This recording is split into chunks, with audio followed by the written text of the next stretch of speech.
Hi friends, Shilpa's মেকওভারে তোমাদের অনেক অনেক ওয়েলকাম। আজকে একটা সফট আই মেকআপ নিয়ে এসেছি ব্রাউনের উপর, ডার্ক ব্রাউনের উপর একটা সফট আই মেকআপ তোমাদের দেখাচ্ছি। প্রথমে একটা ডার্ক ব্রাউন নিয়ে নিয়েছি, সেটাকে একটু ভালো করে ব্লেন্ড করে নিচ্ছি। ব্লেন্ড করার পরে একটা হালকা ব্রাউন নিয়ে ব্লেন্ডিংটা খেয়াল রাখতে হবে যাতে ক্রিজ লাইনের উপরে না যায়।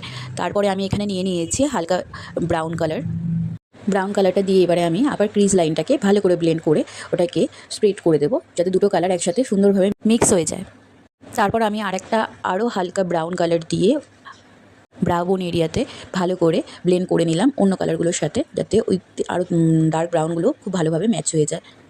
তারপরে আমি সামনে একটা একদম লাইট কালার, মানে যে কোনো স্কিন কালার বা তুমি যে কোনো হোয়াইট বেস কালার যেগুলো হয় সেই কালার ইউজ করতে পারো। সামনে দিকটাতে আমি একদম হোয়াইট বেস কালার করেছি, আর চোখের ওপরটাতে আমি হালকা করে একটু শিমার কালার দিয়ে দিয়েছি, একদম হালকা। দেখো তোমরা, আমার আই মেকআপটা অলমোস্ট ডান হয়ে গেছে। এবার আমি একটা সুন্দর করে লাইনার পরাবো এবং লাইনারটাকে কীভাবে স্মাচ করছি সেটাও তোমাদের সাথে শেয়ার করব।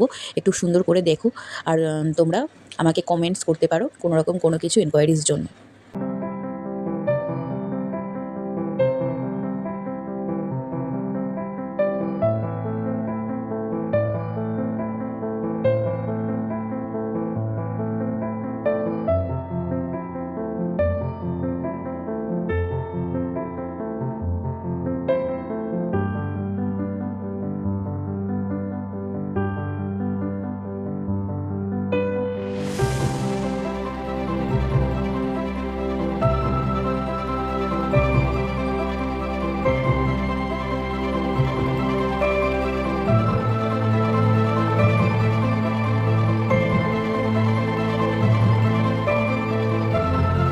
আমার মেকআপ ডান হয়ে গেছে। এবার তোমরা বলো অল ওভার লুকটা কেমন লাগলো তোমাদের, কমেন্টস করে নিশ্চয়ই জানিও, ঠিক আছে?